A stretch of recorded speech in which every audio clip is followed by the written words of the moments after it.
Bismillahirrahmanirrahim. Assalamualaikum warahmatullahi wabarakatuh. Karena waktunya sangat mepet ya, saya pembuatan video ini jam 12.42. Jadi ini sangat mepet sekali dengan kuliah kita. Jadi langsung saja saya terangkan pada pertemuan kali ini kita akan mempelajari 4 tenses ya, 4 tenses dan 4 tenses verbal dan 2 nominal.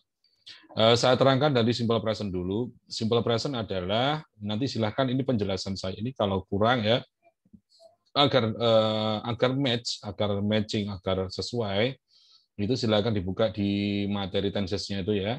Saya lupa halaman berapa. Jadi yang jelas begini, simple present ya. Saya terangkan dulu sebelumnya, saya ingatkan kemarin ya. Jadi ada verbal, ada nominal. Kalau verbal ya, ada verbal, ada nominal. Verbal itu ada 16 atau 12 tenses. Kalau yang nominal separuhnya, kalau separuhnya 12 berarti 6. Kalau 16 berarti ada 8 seperti itu. Dan sekarang kita bahas yang pertama yaitu simple present. Simple present yang verbal ya, simple present yang verbal itu rumusnya subject plus verb one s or es plus object. Negatifnya subject plus do or does plus not plus verb one plus object. Interrogatifnya do or does plus subject plus verb one plus object tanda tanya. Di situ tambahan s atau es itu hanya berlaku untuk subjek she, he, it nama orang satu dan hanya berlaku untuk kalimat positif. Ketika negatif tidak ada tambahan s atau es. Kemudian untuk negatifnya nanti ada menggunakan do atau does. Do atau does. Do not untuk subjek I, you, it nama orang dua, untuk does not untuk subjek she, it nama orang satu. Seperti itu. Kemudian untuk pertanyaannya berarti ada do diawali do I, do you, nah dan sebagainya. Silakan nanti aturannya lihat di buku. Kegunaannya simple present untuk menyatakan aktivitas yang dilakukan berulang-ulang. Contohnya saya makan, saya tidur, pokoknya sesuatu yang berulang-ulang, kita ngobrol dan sebagainya, maka itu adalah menggunakan apa namanya? Menggunakan apa? Menggunakan simple present, verbal.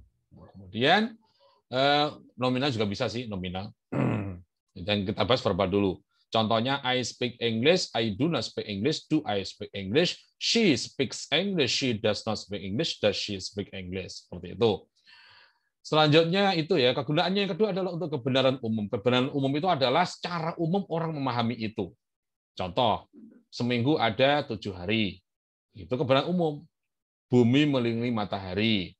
Bumi itu bulat. Nah, meskipun sekarang ada teori bumi datar, tapi secara umum di dalam buku-buku itu adalah bumi itu bulat. Maka ini namanya adalah kebenaran umum. Bayi menangis, itu namanya kebenaran umum. Bayi kalau keluar dari rahimnya ibunya pasti menangis, gitu loh ya. Kebanyakan menangis. Kalau ada, misalnya Nabi Muhammad ketika lahir langsung sujud, itu namanya bukan kebenaran umum, tapi itu namanya apa?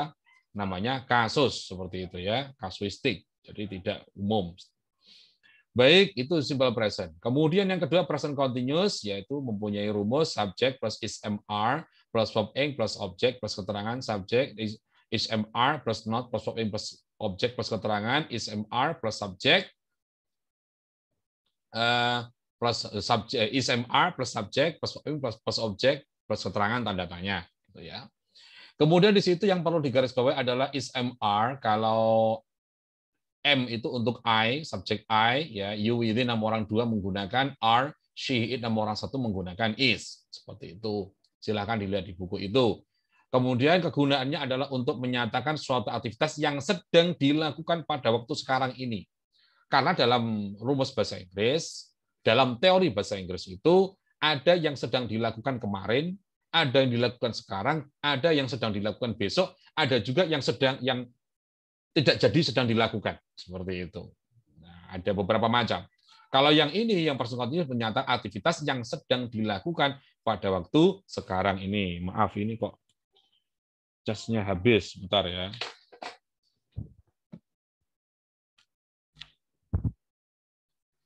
Baik. Contohnya apa? I am speaking English. I am not speaking English. Am I speaking English? She is speaking English. She is not speaking English. Is she speaking English? Kemudian you are speaking English. You are not speaking English. Are you speaking English? Seperti itu. Kemudian ciri khasnya adalah now. Sekarang, kondisi sekarang. Seperti itu. Oke, saya kembali ke yang simple present tadi. simple present tadi ada tanda-tandanya, yaitu seperti apa? Always, seperti generally, ever, never, itu kata keterangannya. Jadi silakan dibuka dulu materi simple present ya. Kalau ada keterangan time signal, silakan dibuka bukunya ya. Di sana ada time signal. Nah, itu nanti kalau time signal simple present berarti itu ciri khas. Kalau dalam sebuah kalimat ada tanda-tanda tanda itu, misalnya ada sometimes, ada always, maka bisa dipastikan itu adalah simple present. Kalau present continuous ada kata-kata now, at present, right now. Nah, itu namanya present continuous. Sekarang yang ketiga, sebelum kita menginjakkan ke yang ketiga, kita lari ke nominal sentence. Nominal sentence di video sebelumnya tentang perbedaan antara verbal dan nominal itu sudah saya jelaskan. Ini saya hanya menjelaskan rumusnya saja. Nominal sentence untuk simple present continuous. Jadi begini, setiap dua tenses verbal maka nominalnya satu.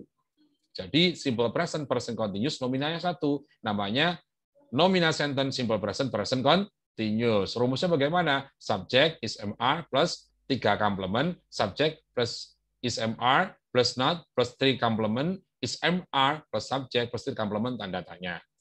3 complement atau 3 pelengkap itu isinya adalah ana, adjektif, noun, adverb. Noun itu kata benda, adverb itu kata keterangan. Dalam hal ini ada 8 sebenarnya ya, tapi yang terkenal itu yang sering dipakai ada 2, yaitu adverb of place, ada adverb of time, seperti itu. Kemudian ada ana, adjektif, kemudian apa? Ana, adjektif. Adjektif itu kata sifat. Noun kata benda, adverb kata keterangan. Berarti noun itu ada 3 itu. Jadi subject plus ISMA plus 3 complement. Seperti itu. Itu nominal sentence. Ya. Nominal sentence itu artinya ada nominal sentence di situ ada is-mr. Is-mr itu namanya to be. To be itu apa? To be itu adalah kata kerja juga, kata kerja. To be itu kata kerja. Apa buktinya bahwa to be kata kerja? Is-mr itu kata kerja karena dia bisa ditasrif, bisa dirubah. Ada perubahannya dari bentuk 1, bentuk 2, bentuk 3, bentuk ing. Is-ma itu bentuk satunya. Kalau ber infinitifnya itu adalah be. Bentuk 2-nya adalah was were. Bentuk 3-nya adalah been. Bentuk ing-nya adalah being. Seperti itu. Nah, maka kemudian nominal sentence ini mempunyai 4 arti. Ya. Is-mr itu atau to be ini mempunyai 4 arti. Yang pertama adalah I am a teacher. Saya adalah seorang guru. Kemudian adalah menjadi. I want to be a teacher. Be di situ artinya menjadi. Nah, jadi garis bawahi bahwa to be bisa mempunyai arti menjadi itu kalau berupa be tulisannya. Kalau is ma, was verb been being tidak bisa artinya menjadi. Kemudian yang ketiga adalah menjadi berada.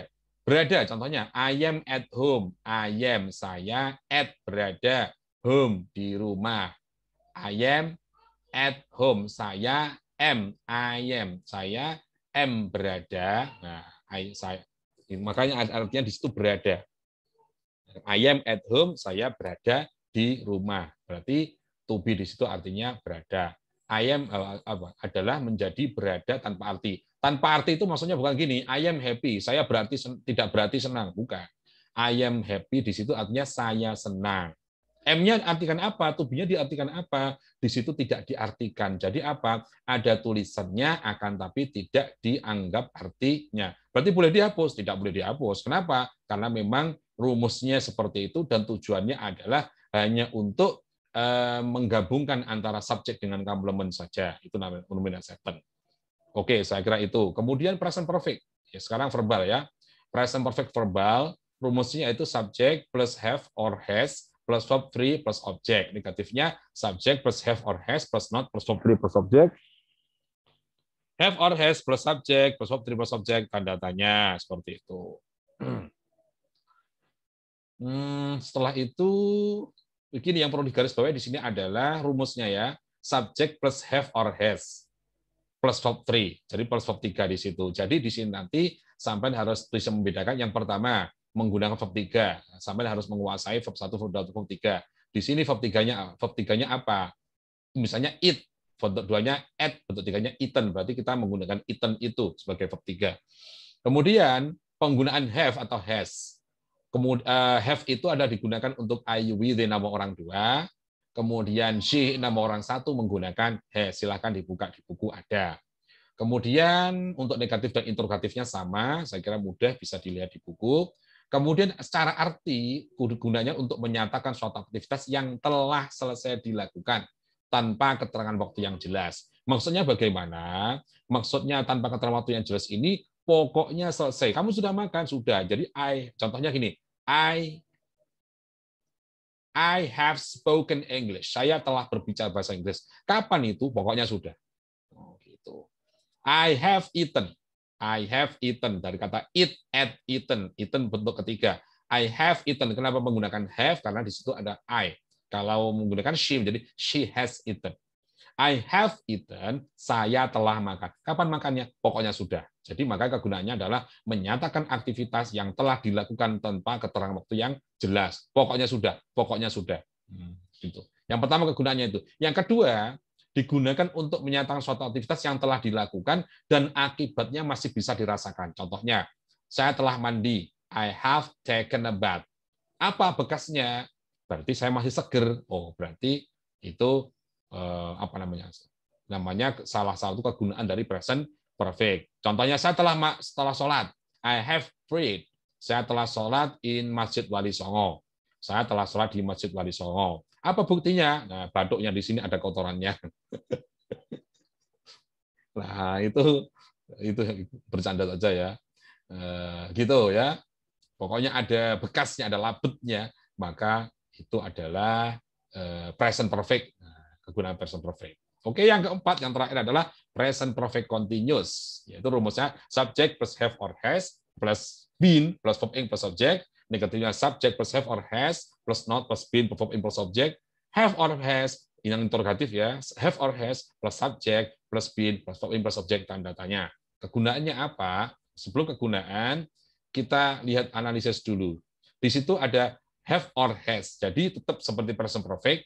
I with 6 orang 2 menggunakan have, she 6 orang 1 menggunakan has. Selanjutnya sama, has, have, or has been plus verb ing. Ingat, kalau present perfect, ciri khasnya adalah have plus verb 3. Pokoknya ingat-ingat, kalau setelahnya have, pasti verb 3. Tapi kalau setelahnya been, verb ing. Karena present perfect continuous. Gitu ya. Positif, negatif, interrogatifnya sama. Sekarang kegunaan. Kegunaannya untuk menyatakan suatu aktivitas yang telah sedang berlangsung pada waktu sekarang. Sekali lagi, untuk menyatakan suatu aktivitas yang telah sedang berlangsung pada waktu sekarang ini. Contohnya, I have been eating rice. Saya telah sedang makan nasi. Berarti sekarang belum. Belum apa? Belum selesai. Apa sudah makan? Sudah, tapi belum selesai. Have been, untuk aktivitas yang telah sedang. Telah karena memang sudah dilakukan. Contoh gini, makannya 10 menit. Misalnya sekarang jam 1. Sekarang jam 1. Makannya ini selama 15 menit. Maka jam 1 lebih 5 menit, berarti dia sudah makan. Tapi sudah selesai belum? Belum. Kenapa? Karena 15 menit. Berarti seharusnya selesainya itu adalah jam 1 lebih 15 menit kurang 10 menit. Maka ketika dia ngomong jam 1 lebih 5 menit, ngomongnya I have been eating rice. Saya telah sedang makan nasi. Telah karena memang sudah dilakukan, dibilang sedang karena pada waktu itu proses makannya tetap masih berlangsung. Itu namanya present perfect continuous. Seperti itu saja. Gampang kan?